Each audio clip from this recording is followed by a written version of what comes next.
Speaking of boner jam sex appeal from the quarterback position, we'll go to Kansas City right now. So a couple of things.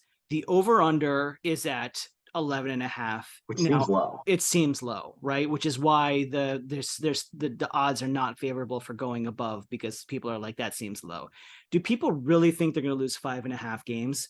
I mean, I honestly haven't broken down their schedule and seen where they would lose 5.5 games. I we'll circle back to that in just a second.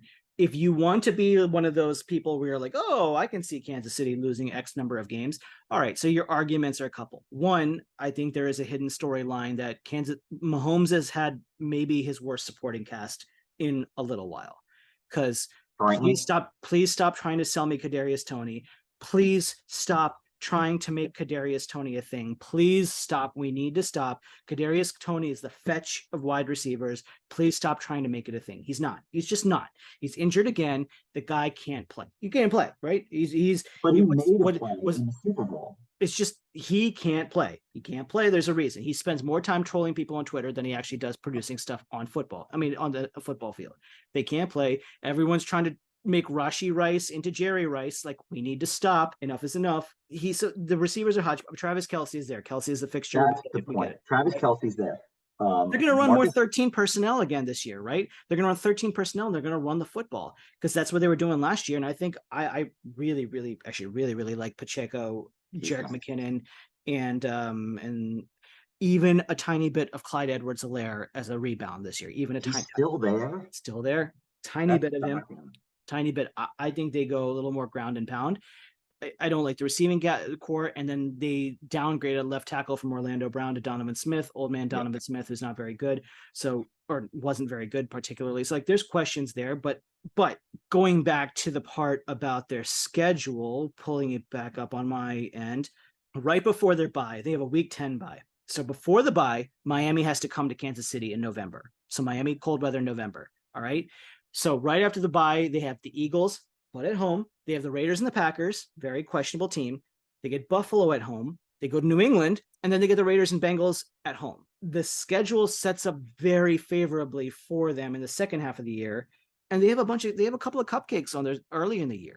The hardest games are at home, though. That's what I'm saying. Eagles And it's and the really, Bills Arrowhead is at one of the home. best. The Arrowhead's one of the best home field advantages in the NFL. Right. Yes. I think currently it is the hardest place to play in. Yeah, or Geha or whatever they call it now. Their schedule sets up very, very favorably. So like, finding more than 5 losses, like, you're really trying to find them. They could be undefeated going into their bye. Yeah, they could be. 11, yeah.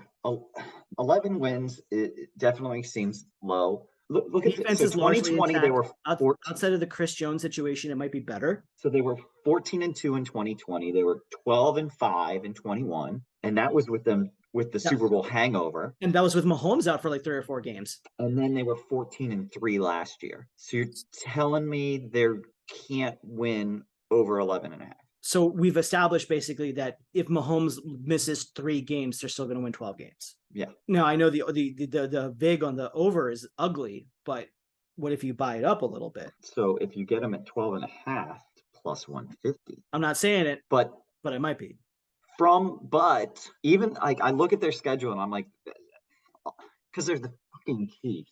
Yes. All the games look winnable, but they have the 29th ranked schedule. So they have the 4th hardest schedule. But look at the nature of the schedule itself, right? The good teams like the Eagles, among others, and the Bengals. The Eagles, Bills, and Bengals are at home. Right. That's what I'm saying.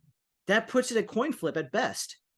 And then their next toughest opponent is the Chargers, which is a division rival. I was going to say the Chargers are the last game of the season, or going to Foxborough to play the Patriots.